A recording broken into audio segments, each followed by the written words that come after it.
Hello, good afternoon. Glad to have you back on the program, of course. Always glad to have you back on the program. There's ideas to be covered today. Like Liberty Mutual commercials, their marketing department, first of all, well, like everybody in there should probably just off themselves, everybody in the Liberty Mutual marketing department, because no good that you offer and that you bring into the world. You only bring sadness and anxiety to anybody. Watch a Liberty Mutual commercial and try not to be sad afterward. Like, maybe they're just trying too hard. I think that their marketing department is full of Wiccans. Like, they have that one commercial. They have that just the subject matter that's in there is kind of like witchcraft for one. And then they have that one commercial where he holds up his phone and he saves $665. Like, that's fun. That's playful Satanism. It's like near Satanism, so that's fun. That's fun for them to be like, oh, 665, that's close to the evil number. Or they just want to be eye-catching. But their department is full of Wiccans. End of story.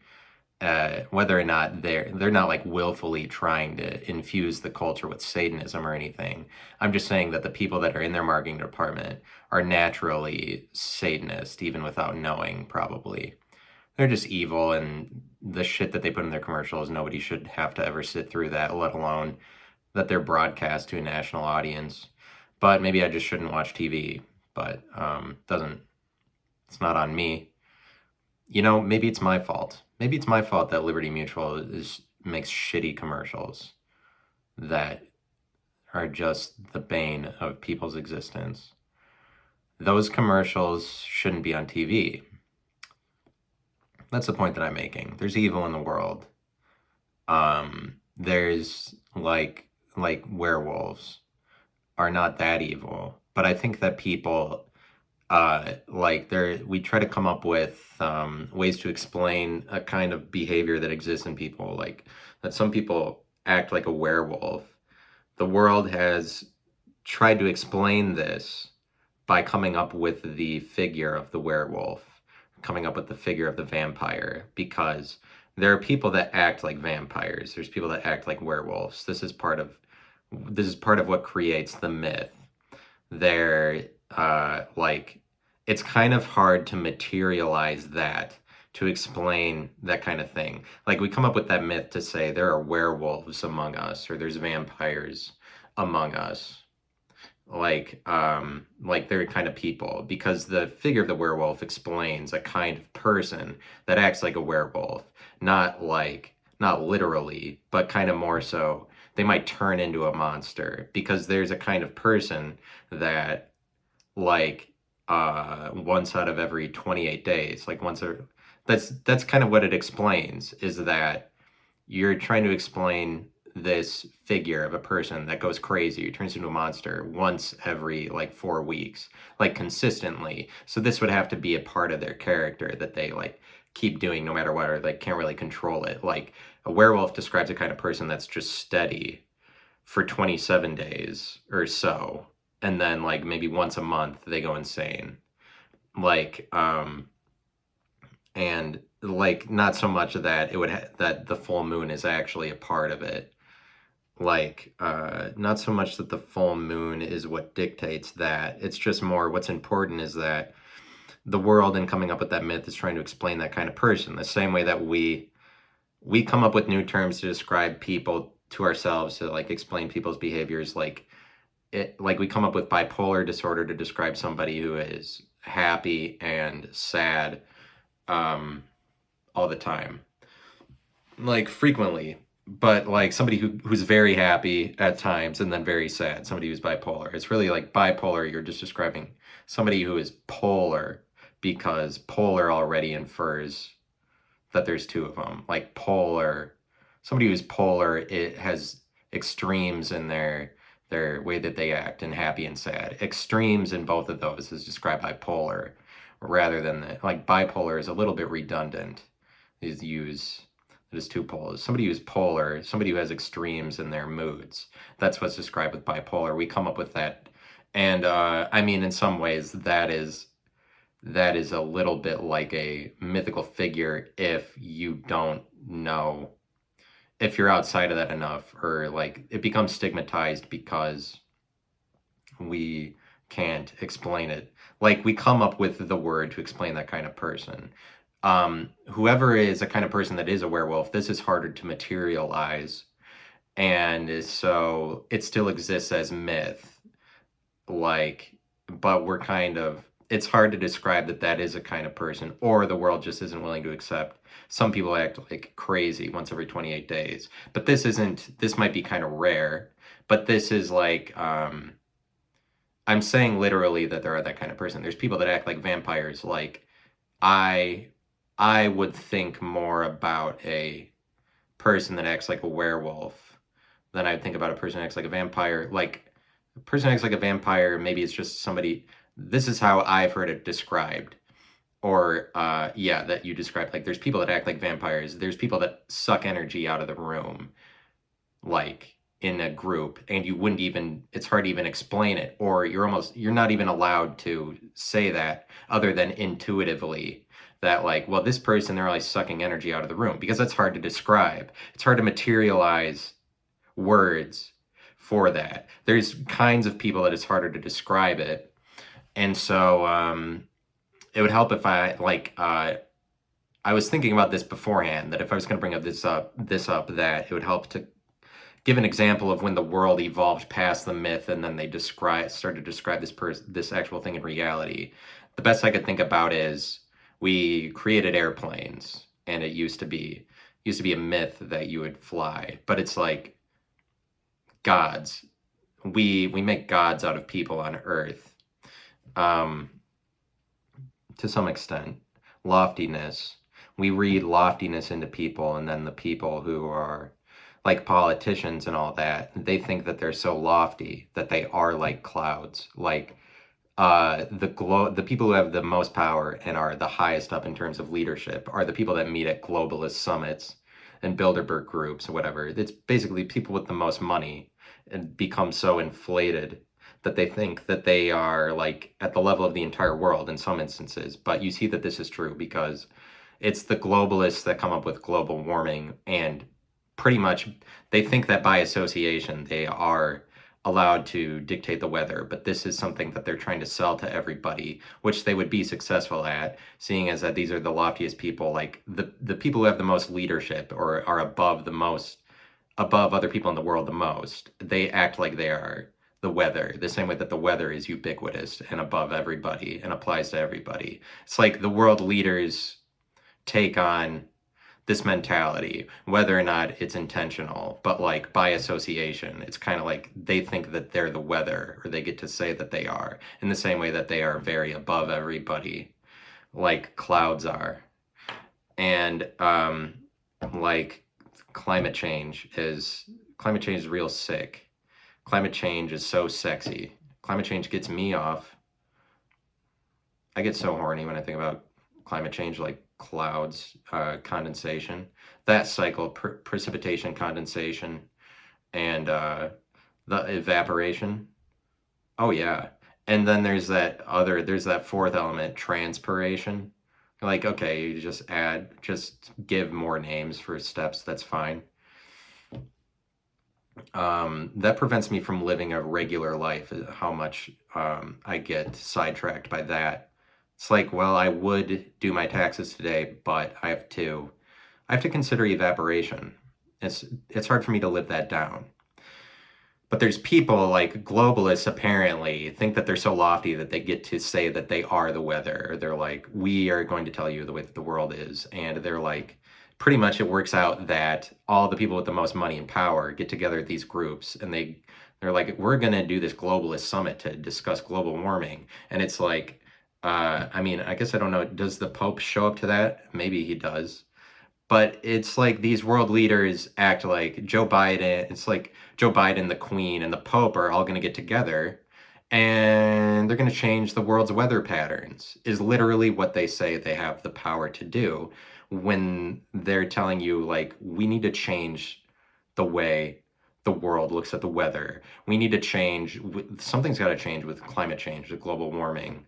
They're worried about climate change. That's what they say is like this is the world's biggest issue. And so, what needs to be done? We need to do what exactly? What is the plan of these people? They act like we're supposed to buy that Joe Biden and the Pope are going to get together and change the world's weather patterns by making announcements and writing papers and figuring out, like, by talking, by having a meeting, as if their press conference, like, oh, because they're the world leaders, their press conferences are so much vastly different from press conferences that you've been in, when it's like, it's probably more like they get together and their press conference is the same as everybody being on a conference call and being like, we need to circle the wagons and we need to start a roadmap to, like, if you've ever, we need to start a roadmap going forward to figure out a dialogue for how we're going to work this out in the future. And nothing gets done. You're just basically setting yourself up for another meeting. I doubt that they're global, whatever, any better than that. But this is, they basically get together in order to, like, how are we going to paint the picture more? Like, that's what they do at their meetings. How are we going to paint the picture more that we are the weather, we're the authorities on it? How do we manipulate and convince the world on a larger scale that global warming is this problem and that we are the only people that can solve it? That's basically what they do. And you know that that's true because, like, and the media tries to portray them as superheroes to some extent, like, because you know that these are, like, it's Joe Biden and they're actually at the end of the day they're just people. They're not superheroes.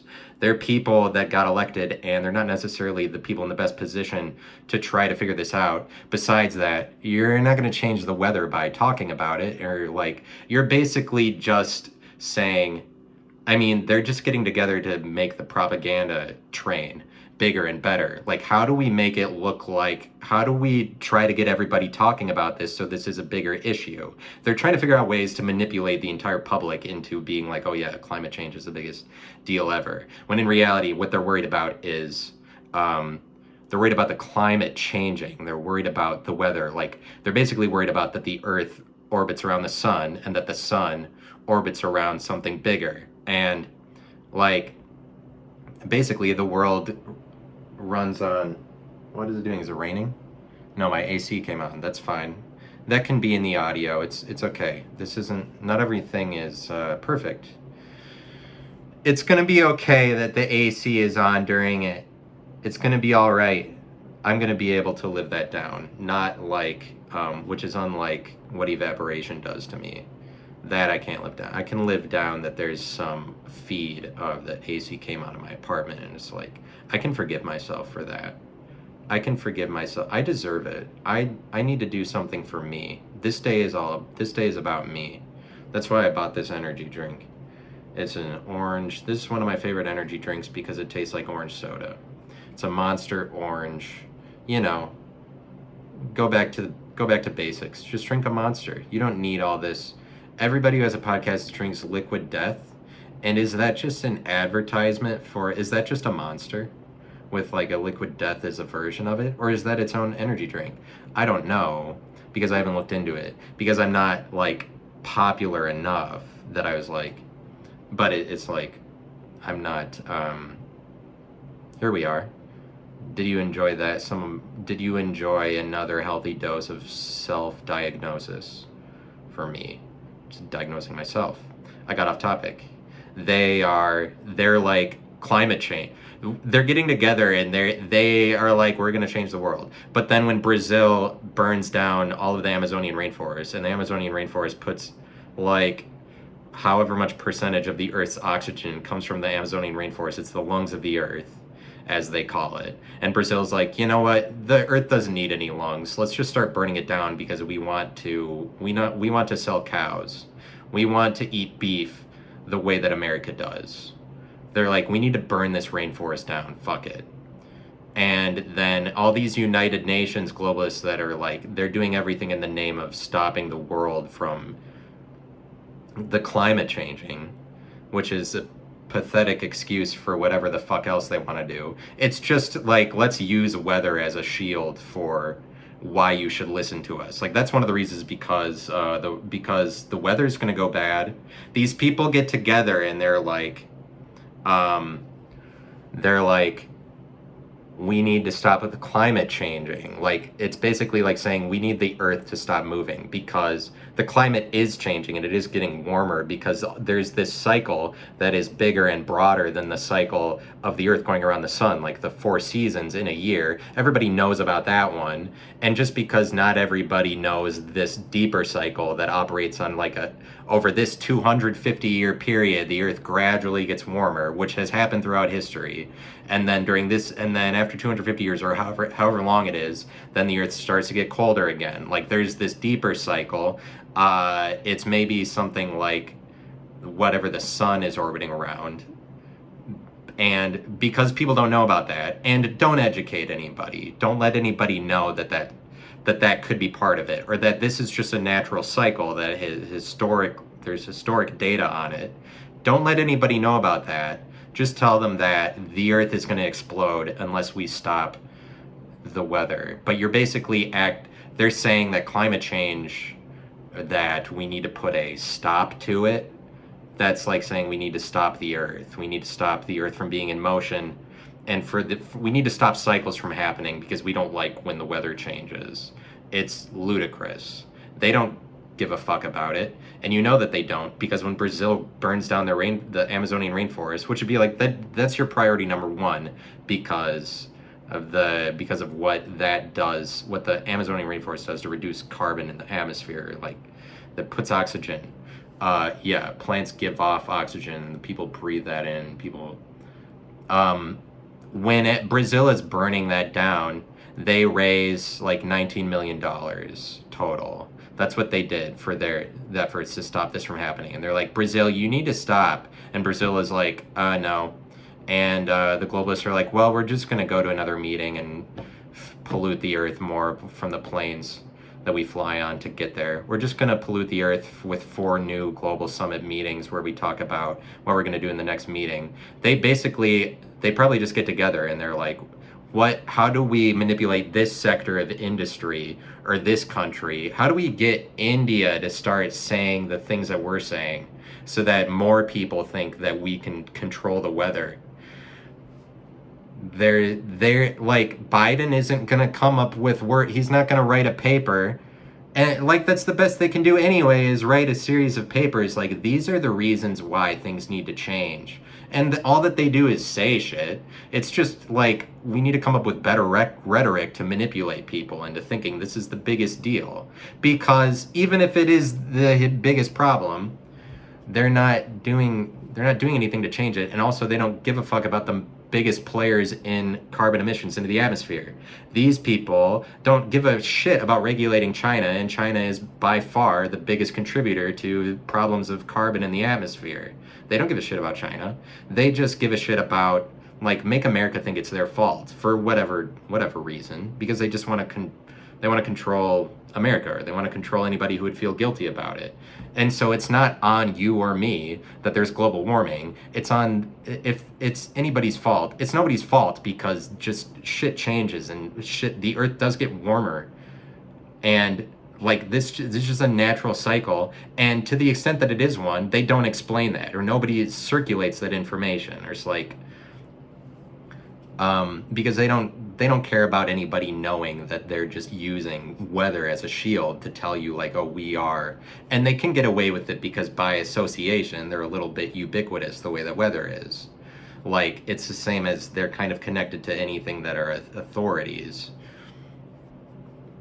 Like, it's ludicrous to say that climate change, like, it's rainy one day and then it's sunny the next, that is the biggest problem that we face, and that this group of assholes is going to get together and they're going to change the weather. And also, the rest of the earth is like, the rest of the earth is like, well, no, we have to keep buying gasoline. The only thing that's going to change that is just like the world new inventions that cause us to be off of gas. The globalists aren't. I mean, they can talk us into some things, but overall, when they come out and they're like, Well, 1,200 scientists agree that global warming's real. All that they basically said, all that those globalists are saying by saying there's thousands of scientists that agree that it's real. All that they're saying is that science has no power because China and the rest of the earth is just like, well, we're going to keep buying gasoline. So, I mean, they might say that, but we don't. They're basically just pointing out, oh, science actually has no power to change anybody's mind because the rest of the world is like, fuck that. Because they've just been hammering home this global warming for 30 years. And then they're like, okay, well, I guess we can't get everybody on board with that. So, giant virus. Now that's the reason that they have to believe in all of us. And they're like, well, this virus isn't going away because basically they realize people don't get on board with global warming. So they're like, let's introduce a new global thing that people could agree. I mean, not that the virus isn't real. It's a real virus, and Fauci was instrumental in bringing it to the entire world to some extent, and then he perjured himself lying that he has no affiliation, is that the right word, association with the Wuhan lab, when he does. He's been working with them. He perjured himself, saying that he wasn't. And so that's all good. And also he's been running experiments for 4 decades, just mutilating and torturing dogs because he likes to torture dogs. And so that's all right, I guess. But it's like the second that information comes out, here's like, there's this segment of the population that's just going to agree with the authoritarian people, and they'll be like, oh yeah, of course. Yeah, of course he was torturing dogs. Yeah, you didn't know that? But like, if you said that before that became mainstream knowledge, or even slightly mainstream knowledge, you're just a liar and a conspiracy theorist. But at the point that everyone says, oh yeah, it happened, the people who would have called you conspiracy theorists, this is like true liars in the universe, are going to be like, oh, well, yeah, of course that has to happen. Of course, like somebody's torturing dogs somewhere, like in order to further humanity or something. Like you have to listen to Fauci because he knows what he's doing. And to some extent, they're torturing these dogs just at Fauci's word. It's like that's where it begins and ends. It's not to, and they're trying to solve shit, but they don't, but not really. To some extent, he's just a sadistic, torturing person.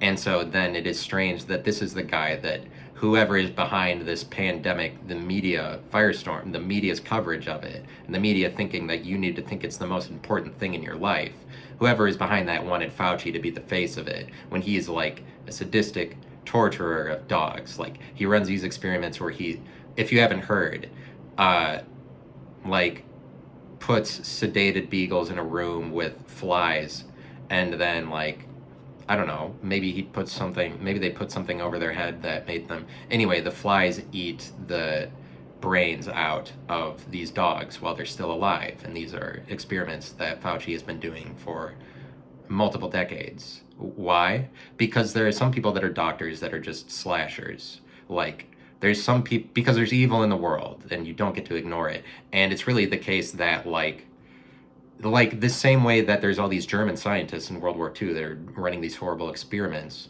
and there's a percentage of the population that's just sadistic as shit, and they like to torture. Like Fauci gets off to it and gets his kicks from it. It's not like, oh, he had a good reason. Like, don't go back to that. Don't go back to that. Stop assuming that everybody is good. Some people in the world just want to murder, okay? And if Fauci is kind of sadistic, and so whatever, there's a number of doctors, like whoever is the doctor that comes up with, whoever is the surgeon that comes up with a new surgical procedure where you have to scoop out this much of the brain, and then they like got some volunteer to do it, because like some volunteer who maybe needed it, and they're like, well, we invented the procedures, this is the first time it's done. The surgeon that does that is just like a sick person. Like, in new inventions in the name of surgery are done by doctors who just like to slash. And there are doctors like that. You know that because that's like disgusting things like that. Like that didn't, like they run experiments. There are people that are running experiments, and there's labs that you don't know about. And they say that, well, these are just institutional practices. So it's common knowledge, like at the point that it's known. It's like, well, everybody institutionally knows that this is the way that it's done. we just listen to Fauci or something like that. Like as if that's not going on. But it's kind of like people act like whatever was the mentality in World War II, the evil that came out of Germany, is like part of the problem is making it all liable to one guy. And it's just kind of dull to say, oh, it was Hitler. And that's kind of why Hitler becomes a little comical at some point. You're like, oh yeah, it was Hitler. Hitler is the reason for Nazi like mad scientists. And then America liked their intelligence, the intelligence of some of these mad scientists, and then brought them over to America after the war in Operation Paperclip, which is like a well documented thing.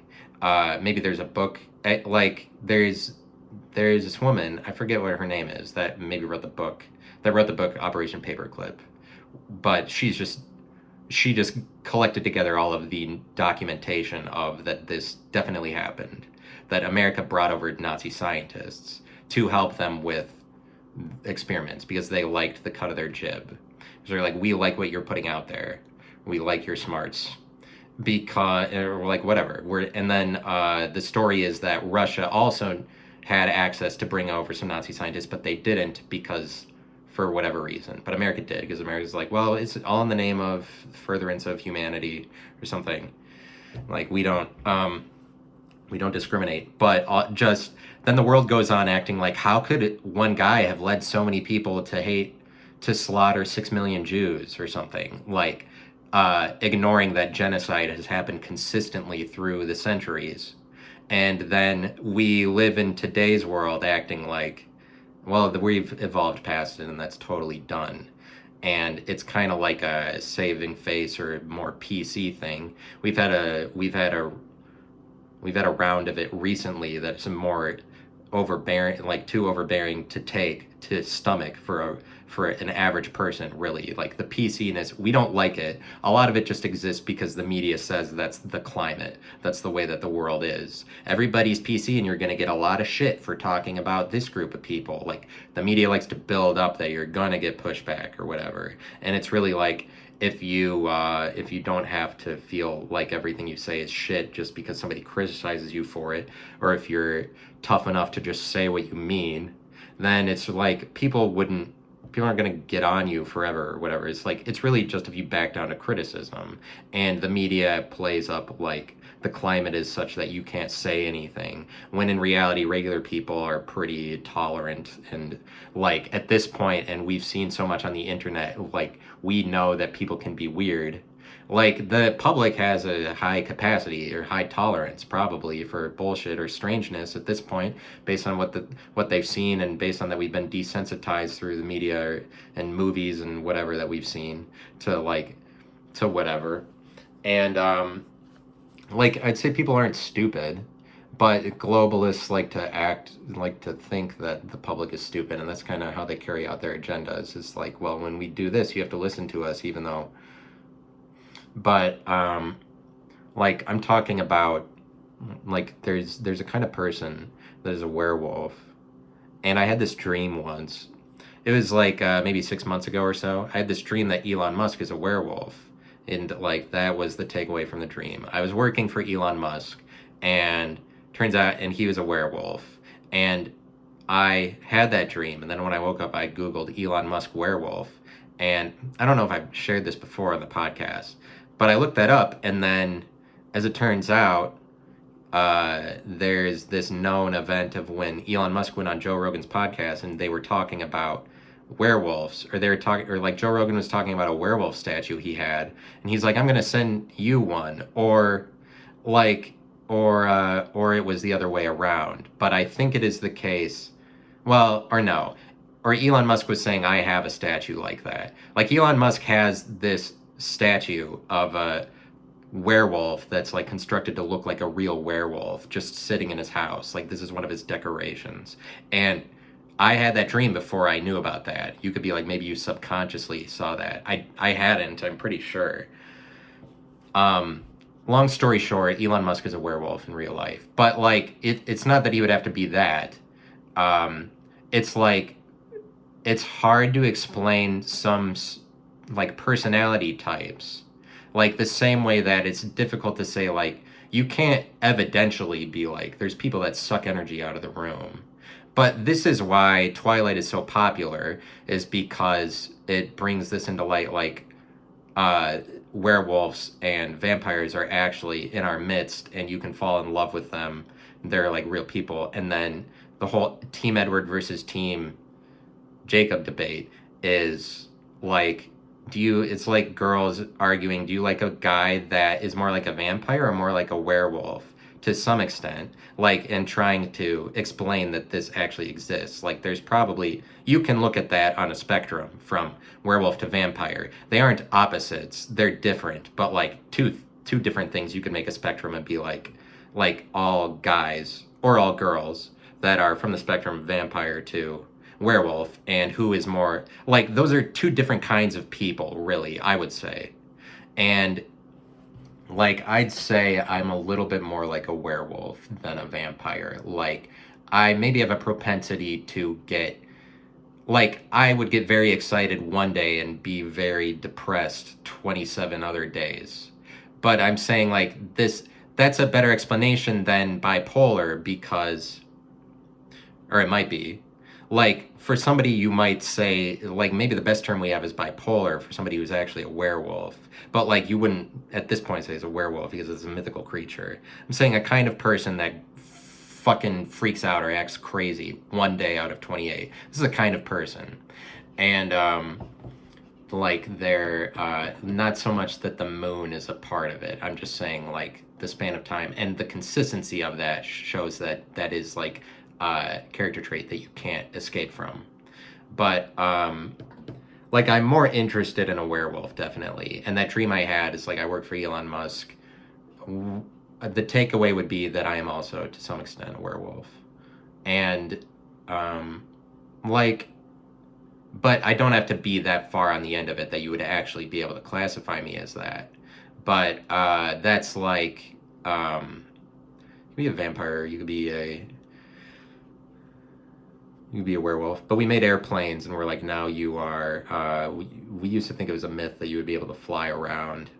And then we made airplanes, and now you can fly around. Like, myths, maybe not all of them, but maybe a lot of them become reality. And maybe myths, I think that a lot of myths are us trying to explain something that is on the periphery or imperceptible, that it has the potential to become visible. And it's really like, it's invisible until, and it is, myth is more invisible and it's less practical. It's not factual, and facts are visible and evidential.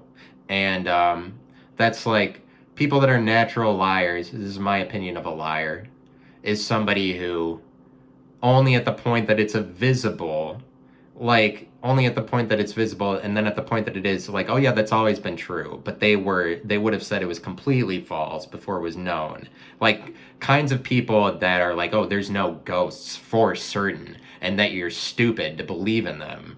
Or there's like, oh yeah, that's a real thing. Like, there are, even if there aren't witches in the stereotypical way that we look at them, like, there's people that are witches and act like it, and naturally, to the point that they can't escape from it. Like, these are behaviors more so, but we come up with these like stereotype kind of closed-minded images where we're like, we have an image of a witch. And I think really witch is a little bit outdated, and you see, like, during the 1700s in America, we go through the witch trials. Some of that is like, that's a high point of us processing that myth. But I think, like, I don't know that it works that every myth then becomes reality over like a number of years, maybe hundreds of years. But that's something that like witches, maybe we've come to accept the same way that we accept Satanism more. But it takes some guy being the face of Satanism, like Aleister Crowley, and then writing the Satanic Bible. Like, this is a real point of reference, and he stands behind it, or whatever. Like, why don't you worship Satan the same way that people worship God? And then at the time that they do that, it's like Satanism is like, oh shit, Satanism is alive. Like, there's this Aleister Crowley, there's people that believe it, there's like people sacrificing the name of Satanism, this is real or whatever, and people are really afraid of it. But like, and then there's the Satanic Panic in the 80s, which is kind of like a moral majority is afraid of Satanism kind of thing.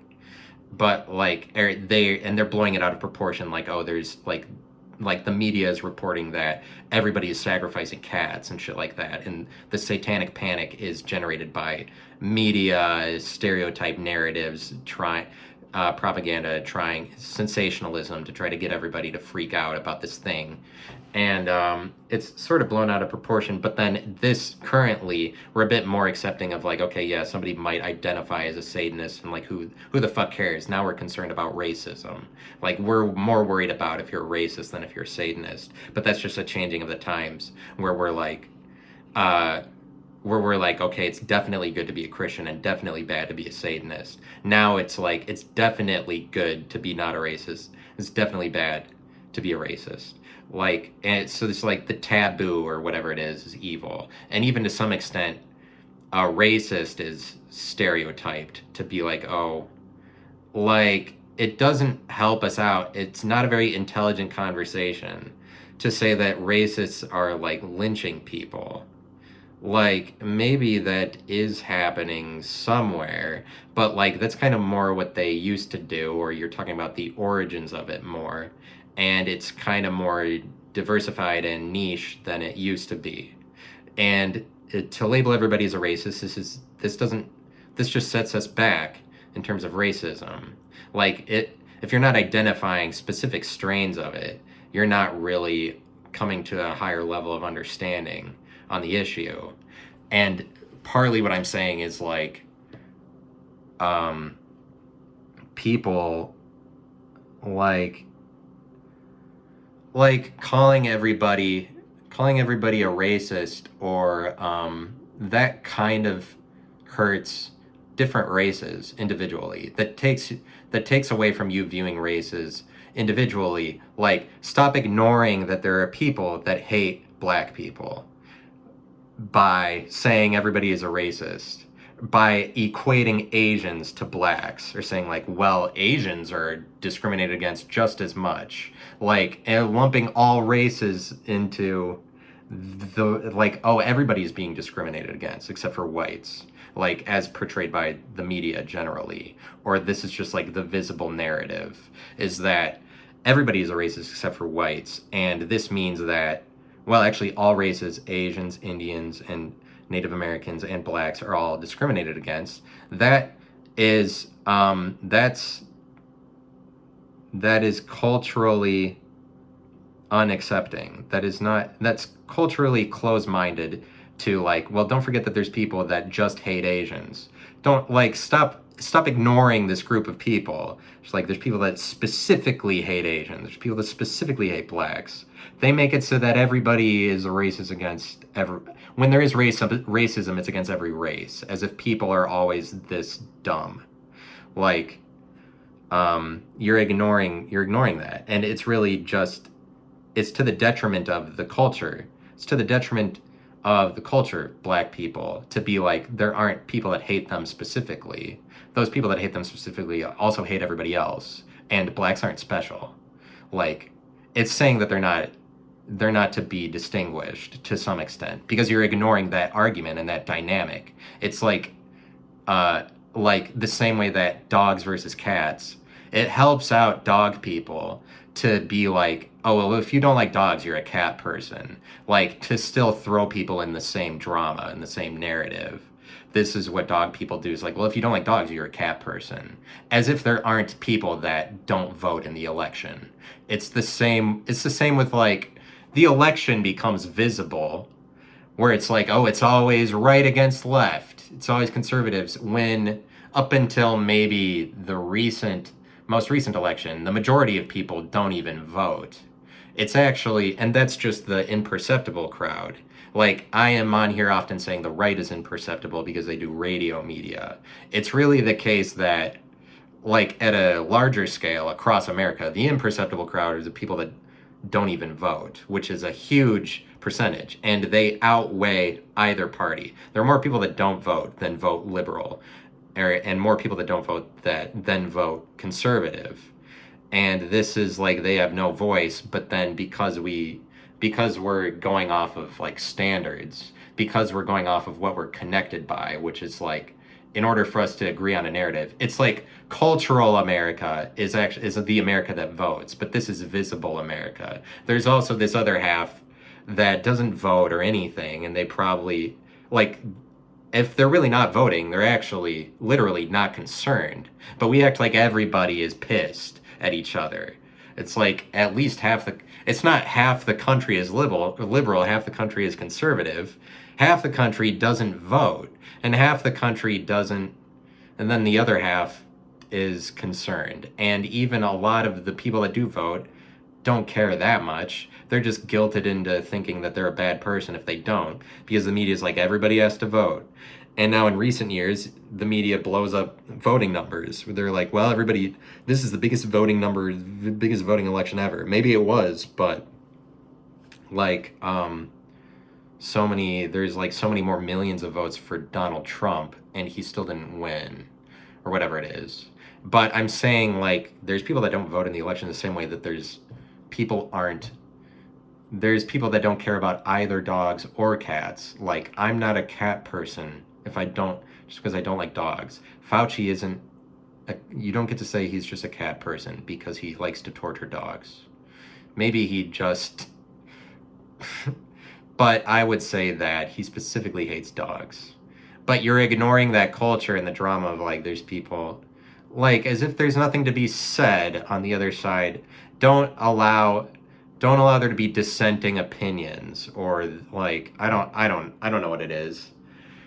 It's just duller to make everybody, everyone's a racist, and for every race. You're just equating all of the races. Like, what is so great about equality, really, when it takes away from us recognizing the beauty of differences in cultures?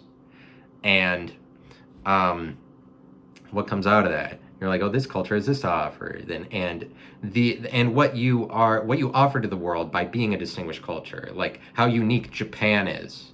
Japan, like, I'll say America originates popularity. Like, Japan also originates popularity. Maybe they don't do it as much as America, but it's really, like, doesn't matter, because they've remained so unique through the world's development that they really just offer their own message, very specific to Japan.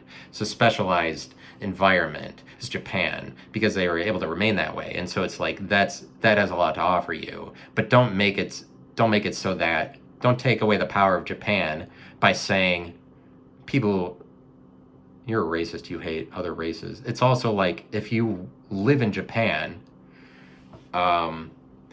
Japanese people are white people to you, like the way that America is like, well, we're mostly whites, and that's why we're biased to whites.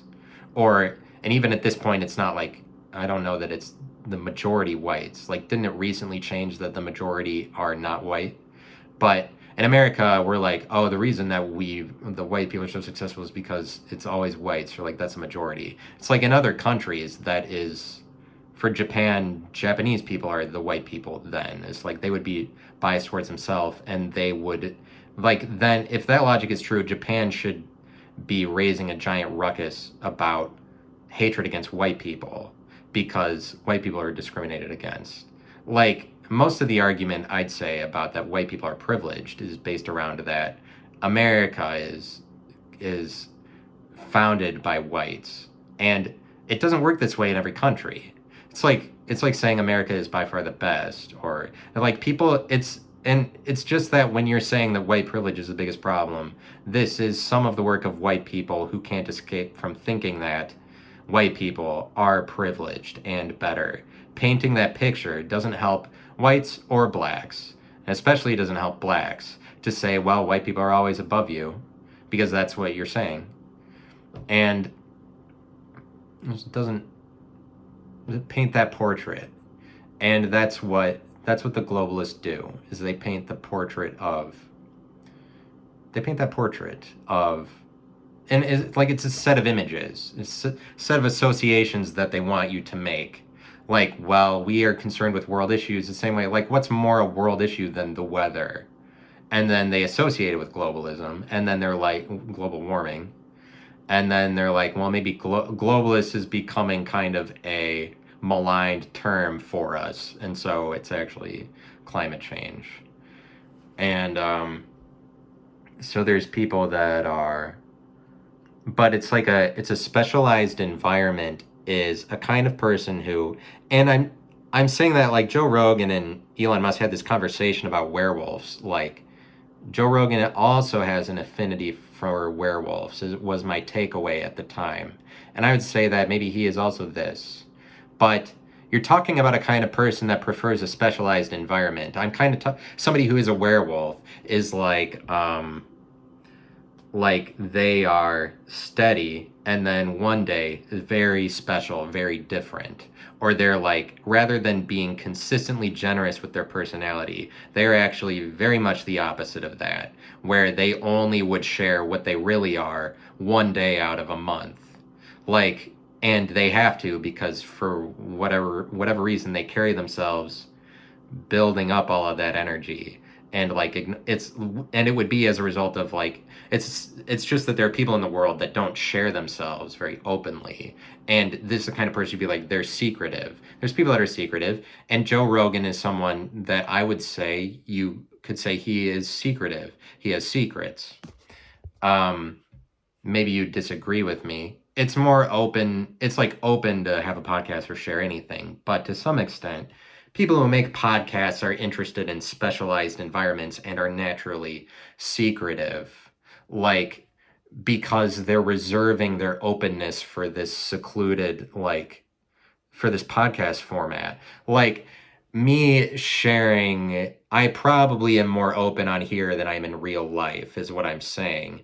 And that is not, I don't find that to be ideal. That's not the best way of sharing yourself. You would rather be like, rather be open more of the time. Not that I'm not open. Like I'm open. It's just that like it's not a matter of, I'm just saying that you see Joe Rogan is interested in a specialized environment.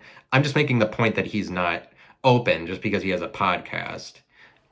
He is, in some senses, that actually means you're kind of a secretive person. So it's like a person who's secretive, maybe they just reserve, they probably can't help it. Maybe they just reserve their personality for one day. And it's like this same, everything that would be true about a werewolf you would say is true about the kind of person that acts like one. Like, they wouldn't be able to control that they're steady most of the time and then one day they're a monster. Like, it's kind of uncontrollable. That's what would have to be true about that kind of person. So it's uncontrollable. And yeah, I'm talking about like specialized environment, but the standard, there'd be a standard for a werewolf, and that's different from the standard of a vampire, standard of a person who is more consistently generous. But there's people who might act less like a werewolf, and then they just do that same thing, but on a weekly basis. But I'm saying that the reason it's myth is because, like, you're not allowed to state when there isn't evidence. Like, it's hard to come up with words for people's states of being that exist imperceptibly as opposed to visibly. It's easier to come up with words for the kind of person that is like, there's evidence for the way that they act consistently. It's the same with like, it's imperceptible that somebody would be sucking energy out of the room. And it's to the point in the world that you're not really allowed to, and you're called a conspiracy theorist for trying to come up with words for the imperceptible or like the mythical or the paranormal, really. And like what was I going to say? You don't know. I would be the person in the best position to know what I was about to say. But it's like that the imperceptible, and then you're not like it's just that most people, they exist, or like you're not allowed to, like, people being liars and people telling the truth and being good is about, like, the standard is more for what is good, and that is why the world ignores when there's Nazi scientists, and like that happened only 70 years ago. That can't be going on today. Well, it is, and there's lots of people that are evil. It's just that evil exists in the darkness, and most of what is true about people that you see, you don't see, because most of it is in the darkness, because you don't interface with your friends most of the time, especially if you don't live with the person. Most of the people you know, you interface with them for a small percentage of both yours and their lives. Most of what is true about them exists in the darkness, and because things are, and people, the world we live in is you can control your perception. You can control the perception other people have of you. That's what Facebook is designed to do, is for you to say, this is my persona. And then it's a collection of images and posts that you've made, collection of statements. Like Twitter's just a collection of statements, which it's like, this is a very small percentage of what actually is representative of the person. And the person gets to manipulate it, and they get to control what your perception is of them. And so that also doesn't help bring the darkness into light about the world. Maybe it does. I mean, it does better than before that existed, really. Because before Facebook existed, you didn't even have that somebody would be able to show you a collection of images. So it's like that is an improvement in this area of bringing darkness into light. But still, a vast majority of instances of a person is in the darkness, and all of that, all the stuff that's bad is in the darkness. Like the people that are evil, and especially when standardization is just kind of is good and is known and is visible, is moral, especially when like morals are it's when morals are what's visible and what's known. Like the darkness has a lot more to say, and you're like, and so all of that behavior is just the same way that at the time those Nazi scientists running experiments on whomever they want in order to further science, and they're carrying out all these inhumane practices, and the Holocaust, them murdering all those Jews, that existed in the darkness to the rest of the world at the time that it was happening, and then it comes out later that it is happening. But it's like people get mad at conspiracy theorists for saying that there is this area of darkness that they're trying to bring into light, that the reason it's not in the light is just because it's not mainstream, because it's like it's centralized and it's decentralized. But if it's only known by a smaller sector of the world population, like people in Germany knew that the Holocaust was happening, but also they thought that it was fine, but the rest of the world thought that it wasn't, or would have thought that it wasn't. And it's kind of like ignoring that evil is happening also happens. Like there's probably reports, and it exists on the periphery because there are reports coming out that like, oh, they're slaughtering, something bad is happening where they're taking all the Jews in Germany. Like reports of this were coming out, but people are kind of ignoring it. And it's the same thing is we ignore things like that when they're probably too evil that they're actually happening. But I wanted to say that standards are like, everyone wants to be a standard, but nobody wants to be standard. Remember that now. If you're filling in your blanks at home, the blanks are standard for both blanks. Everybody wants to be the fill in the blank standard. Nobody wants to be standard. Nobody wants to be boring. Like everybody wants to be a hero. Everybody wants to be the example, or to like set the thing. Everyone wants to create the world. But it's like the word standard dictates this certain idea. The word standard shows you that maybe that calls for you to be boring in like a major area, or like maybe in your whole life. Like you can't escape from the idea that we have plotted out what standard means. But standard is just this profound word that would explain this. You couldn't escape from it just knowing the word standard. It's like standard also describes somebody who's being like moral. But it's like being moral is kind of boring. But it's kind of like you have to be really moral in order to create a world for yourself where you are the example. And that's not easy to do. It's like being very responsible to stand out as something. And it's kind of like putting money towards something is difficult. Making sacrifices towards something is difficult. It might make you look dull to the rest of the world, or like they are ignoring other people, or like make you look bad. To be standard, to be boring, in order to create a whole world or whatever. But it's like in the same vein as people malign money. They act like money, people think that money is the problem. Russell Brand, stop freaking out about capitalism. Not, I don't know if anybody listens to Russell Brand. Russell Brand is always goes back to capitalism. It's rhetorical. I think that rhetoric is bad. Like, maybe capitalism is a major problem. Russell Brand seems to think that it's the answer to this is why the world is going wrong. And I think that that's a British thing. I think that people in Britain don't understand that, like, how certain things in America can work and that they're not the biggest immorality. Like, capitalism is fine. It's fine. As a Russell Brand freaks out about capitalism, is the point that I was making. I just wanted to talk about Russell Brand for a second. He has a major presence on YouTube now, if you didn't know. Like Russell Brand, in case you didn't know, his major presence on YouTube. He was a celebrity for a number of years. Like, he was trying to do the whole Hollywood thing and be a comedian or whatever, and he's just so much more unique than anybody there. That says more to say that, like, he has much longer lifespan in terms of like career than they do. And it's just funny because now he's on YouTube and he's a guru. He's like, I'm a shaman. And like, what were you doing then for the other 15 years that everybody knew you? You weren't a guru then. He just, like, one day he's like, I'm a guru. He acts like this is what he's been the entire time. And it's funny. And it's funny because his last name is Brand. And it would appear to me that he can always do anything he wants. It's kind of like what matters at the end of the day is he's a brand.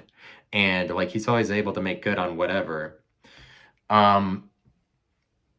Because what he's doing is to, like, continue. He's building a brand that expands on the brand that he was originally something else as the brand, but like through the years he gets to be successful for as long as he wants. I mean, basically as long as Brand is cool. I mean, I don't know if that's true. That just is that's like a myth. That's a myth, that that Brand, because it's his last name, like, he's living up to it all the time.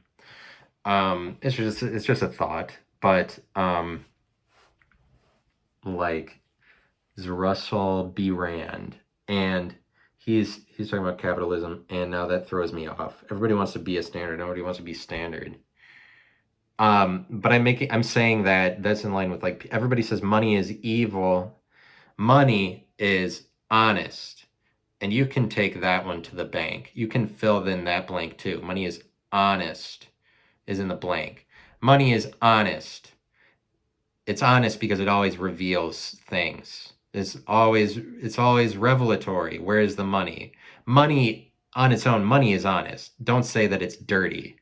Money's dirty. Money is artistic. The same way that art, in association with honesty, art is sort of honest. Like, art, the more artistic it is, kind of the more honest it is. Money is honest, and the better your business, kind of the more honest it is. Or the more honestly, the more you're able to bring something out of the darkness into light. It's kind of like a meeting between darkness and light. It's going to determine how good your business is. Like, creating a function that's successful enough, that's like moves the world in a certain direction, kind of has to be between both of those. Like, has to be mainstream, but I mean, like, you create a new function. It's only going to become big, or you're only going to make lots of money off of it if the level of honesty is very high. But it's kind of like honesty is revelatory like that. Honesty is bringing something out of the light, out of the darkness into light. That's a word for it. Like, that's a word for the kind of thing, rather than, like, it's different from just truth. Honesty does this other thing where it's like it brings darkness out of the light, and that's what a new invention does for the entire world. It brings to light this new way of doing things that previously was imperceptible, and that's kind of what money. Like, I wouldn't want to say that a business is the same thing as money, but that's kind of like what money does. The more that there is money, like if you had an unsuccessful if your business closed down, you didn't make very much of it. The more that there is money, like, high money correlates to high art, correlates to high honesty, correlates to high out of the darkness into light, and like revelation type of behavior. Money is honest. Um, and like they're like werewolf. What is the point at which is there a point that we stop calling that a werewolf, or does that just become ordinary speak for that kind of person, and then we lose that that is myth, or like we start ignoring the like, oh, that's a monster, or like a werewolf. The same way that humans are mammals, or like, and humans are sometimes act like specific animals, and kind of animals have a specific characteristic where you're like squirrels are like squirrels kind of represent squirrely behavior, and it's kind of specific when animals are so identifiable, like you know instantly that it's a duck versus that it's a penguin. Like animals are so identifiable, like the program is so obvious. um that it's like to distinct you could just distinguish it an animal itself as a characteristic a little bit, but like